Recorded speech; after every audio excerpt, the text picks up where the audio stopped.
The Xperia XZ was released towards the end of 2016. This water-resistant rectangular phone from Sony survived my durability tests, and now it's time to open it up, see what makes it so strong, and see what can be replaced. Let's get started.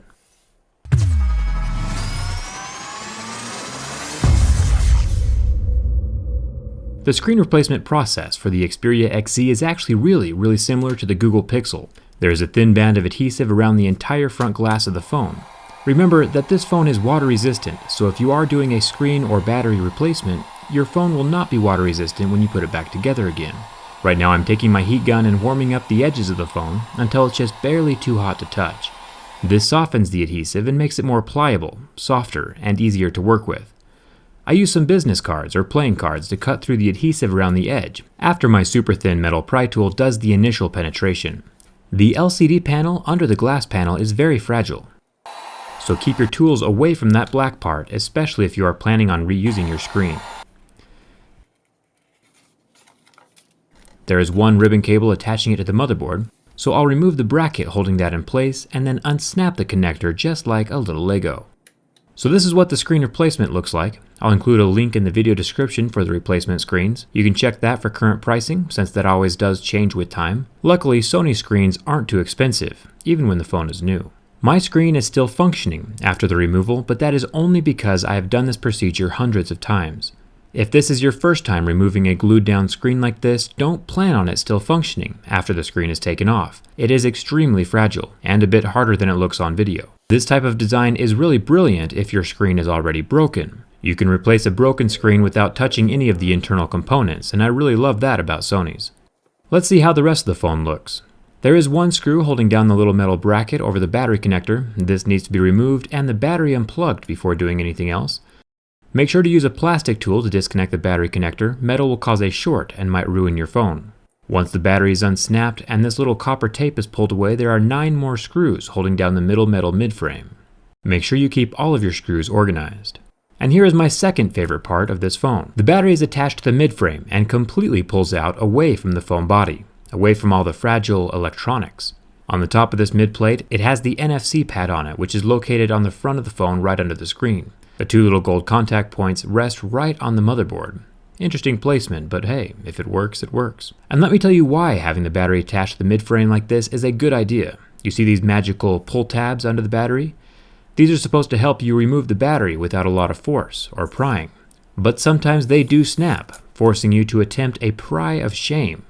And when the battery is right next to a motherboard, like on any of the iPhones, prying becomes very difficult, because you don't want to put any pressure on or damage any of the fragile components. When the battery is adhered to a removable midframe like this, you can just pull it away from the phone, and there's nothing to damage if you're forced to start prying. Pretty darn smart on Sony's part. Now, obviously, I should have removed the SIM card tray before starting this repair. I seem to always forget that step, but at least I use my blinker while I'm driving. You win some and you lose some. This little black card pulls out of the SIM tray and it has your phone's IMEI and other information, so that's something new. Let's take a look at this charging port. In order to get at the charging port, there is one screw holding down a little black plastic bracket. And here is the part that I don't like about Sony phones. There is actually a ton of little plastic brackets inside of this phone. They did the same mumbo jumbo over on the Z5 Premium too. There is a bracket for the charging port, another over the signal wires, one over the motherboard, and another under the camera. Sony was doing such a good job of keeping things simple up until this point.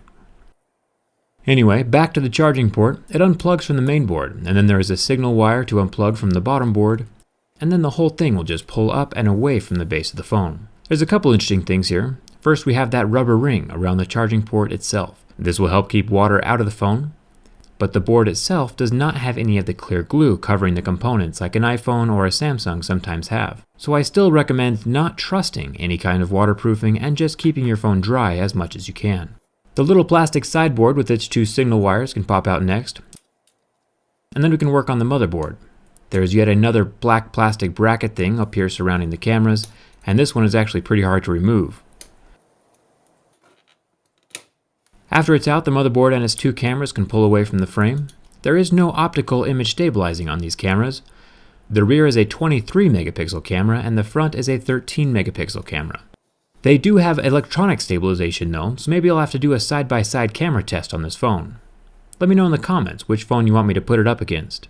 Check out the adhesive around this headphone jack. There is no way water is getting in around this port. Maybe Apple can learn a couple things from Sony. The jack itself just has a small plug that snaps into the motherboard. The only bad part about reassembling this phone is that there are so many seemingly pointless plastic brackets to put back into place. Sony is really the only company that does this.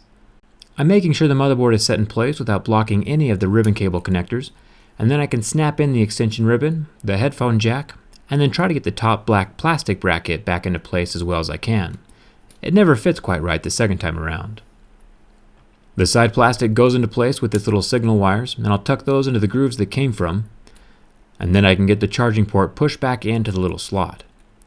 Remember that the phone is no longer water resistant since I took it completely apart. There is a black plastic bracket down here in the corner with its little screw, and I'll get the signal wires plugged in over their little circular connections on the board. The little vibration motor is in the very corner of this phone, and you can see that here spinning. The plastic brackets go into place on the right side of the motherboard, and then I'll clip in the charging port extension ribbon and the two little signal wires.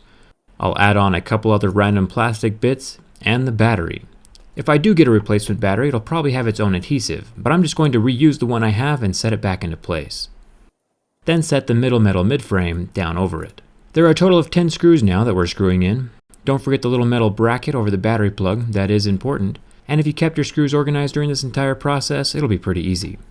Plugging in the new screen is simple enough, just make sure the plug protector is in place. This helps make sure that the connection won't come loose if your phone is ever dropped. Your replacement screen should come with its own adhesive as well. I'll have to add some of my own since I'm just reusing my original screen, but everything is still working. I super appreciate the easy screen replacement and the easy battery replacement, since those are the two most common repairs that people will do on this phone, but the rest of the phone is kind of a design nightmare. And that's fine, since the average person will never need to get that far inside of the phone. It is interesting to see though. Let me know what phone you want to see tested and torn down next in the comments. I do read the comments and I'm always looking for new devices to check out. Come follow me on Instagram and Twitter, that's where the real party's at. Thanks for watching, I'll see you around.